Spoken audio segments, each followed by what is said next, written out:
Good day, my brothers and sisters, blessed children of the light, Ephesians 5.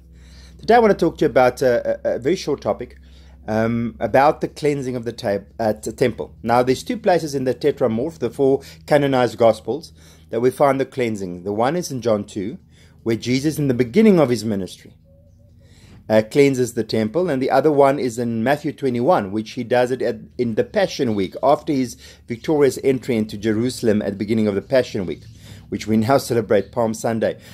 He cleanses the temple as well.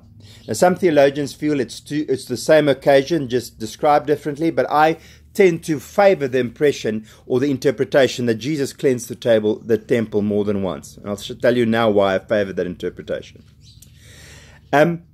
We are so often taught, and I've done many videos about that, and if you listen to all my videos, you often hear me say that I'm so annoyed and even concerned about the fact that in our Christian churches, we so hammer on trivial morality and little good deeds. And very often not just relationship with Christ. And we are so loaded down with guilt. And don't make a mistake, guilt can be a very good emotion and a very holy emotion. I'm not saying we shouldn't have guilt.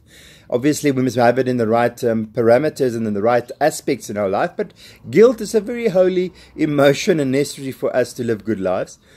But we're so loaded down sometimes with guilt and just taught to, just go around giving to everybody and being everybody's floor mat. And that's how you become the perfect Christian. Super piety and endless trivial good deeds. There's another video about what is true good deeds. Go and listen to it on my website. But you know what? Grow in your time and relationship with Jesus. Spend time talking to him. We call it praying. Spend more time systematically studying his word. Spend time in worshiping, putting a worship CD on your CD player, and just for 20-30 minutes worship him and glorify him. Spend time with Christ, your bridegroom, and he will start cleansing your temple. We are so preoccupied with trying to get our lives perfect and getting ourselves super pious and super pure. And, it becomes such a burden that I've found in my ministry so many Christians that at some point just gives up. They just gave up. Spend time with Christ and he will cleanse your temple. And why I favor the interpretation of the Tetramorph, the four Gospels, that Christ did it twice. You know what? Even if at some point in your life he cleansed your temple, and you backpedaled or backslided into a worldly existence, he will cleanse it for you again. Second time, when you reach out to him.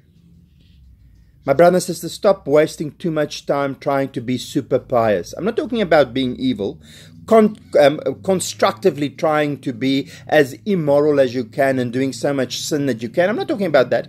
But just in your day-to-day life, we all sin, we all have iniquity, we all fall. Stop spending so much time on trying to be super pious and spend time with Christ.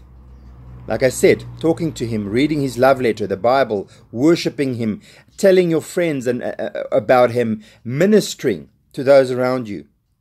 And you know what? When you spend enough time with him, he'll do the cleansing of your temple in his time and with what he feels is the necessary way and the necessary process. If he could cleanse the temple in Jerusalem, he can cleanse your temple, your life, your body, your existence. Trust him for it. Spend time with him and leave it in his hands.